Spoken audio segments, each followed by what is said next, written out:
Hello friend, मा की रसोईमध्ये आपले खूप खूप स्वागत आहे. हे डाळिंबाचे साल्टे आहेत, ह्याची आपण सुपारी करू. आता हे डाळिंबाचे साल्टे मी वाळवले, ह्याचे तुकडे केले चांगले. डाळिंबाच्या वरचे साल्टे आहेत, टरफल आहेत डाळिंबाचे. टरफल म्हणलं तरी जमल. ते खायला खूप पाचक असते आणि ह्याच्याने खोकला खूप लवकर थांबते. डाळिंबाचा वरचं हे खाल्ल्याला आवरून खूप छान असते. आपल्या सुपारीसारखं करायचं आहे आता ह्याला खोकल्यासाठी.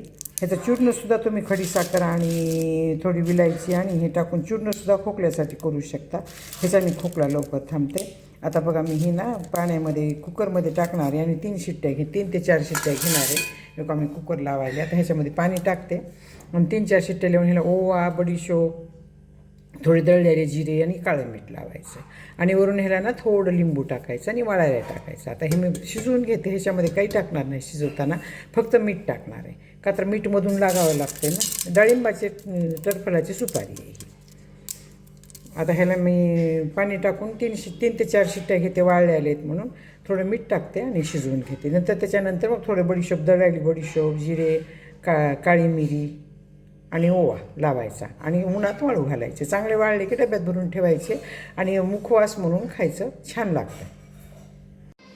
आता बघा हे ना शिजून चांगलं झालं हो का, चांगलं शिजले आणि ते गार पण झाले हो का, चांगले शिजले ते का, असे शिजावे लागतात पूर्णासारखे. आता हे आपण काढून घेऊ, ह्या चाळ्यांमध्ये पाणी काढून घेऊ. ते पाणी तुमच्याकडे नारळाचं झाड असलं तर नारळाच्या झाडाला पाणी टाका, बाकीच्या कोणत्या झाडाला टाकू नका. का तर ह्याच्यामध्ये मीठ असतं ना. मीठ जर नसतं तर हे डोक्याला पण आपल्याला खूप छान हे होतं आहे बरं का, हिरडाई होते लावायला. पण मी मीठ टाकलं ह्याच्यामध्ये. नाही तर डाळिंबाच्या पाण्याने, डाळिंबाच्या सालपट्याच्या पाण्याने केस खूप काळे छान होतात बरं का. पण आता मी ह्याच्यामध्ये मीठ टाकले म्हणून लावणार नाही डोक्याला. हे झाडाला टाकणार आहे नारळाच्या. गार्डनमध्ये आपल्या एखादा नारळाचं झाड असेल तर त्याला टाकायचं, बाकी कोणत्या झाडाला हे चलत नाही. आता हे छान शिजून झालेले तर आता ना मी इथं हे काळं मीठ, जिरे, काळं मीठ, ओवा, जिरे आणि काळ्या मिऱ्या ह्याचं मी करून घेतलं होतं मिक्स. एक वाटी 1 चमच्याचं ही पोहे खायच्या 3 चमचे. 1 चमचा ओवा घेतला होता मी, अगोदरच करून ठेवलेले माझ्याकडे, असं बरणीमध्ये करून ठेवलं होतं मी, आवळा सुपारी करते म्हणून. त्याच्यामध्ये मी हे ओवा, जिरे आणि काळी मिऱ्या टाकले. आता हे काळं मीठ टाकले. आपण ह्याची चव बघायची, ह्याच्यामध्ये मीठ टाकलं होतं ना, तर काळं मीठ लागेल का बघायचं, तेवढं नाही तर लागायचं नाही. काळं मीठ तेवढं लागतं आहे. आता हो का हे असं काढायचं, काढून घेतले. आता मी ह्याला हे सगळं लावायचं. इतकी टेस्टी लागतं ना हे मुखवास आणि आपल्याला खोकल्यासाठी खूप चांगलं आहे बरं का हे. आता ह्याला ना चांगलं वाळायला ठेवायचं आहे आपल्याला.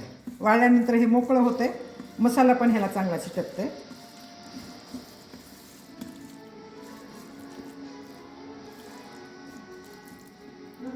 डाळिंबाची सुपारी ले राहू दिखाय सुपारी बरं पान का डबा.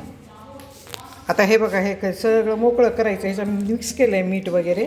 आणखीन आपण ह्याची चव बघायची. ह्याच्यामध्ये लिंबू तेवढा टाकायचं राहिलं आहे माझ्याकडनं, लिंबू टाकते. आणि तुम्हाला सुकलेली सुपारी केलेली मी डाळिंबाची दाखवते.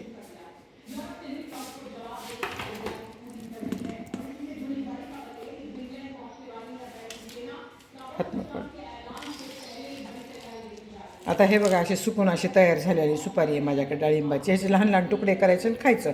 मुखवास म्हणून होतं आहे, खोकला पण आला तर ते होतं आहे.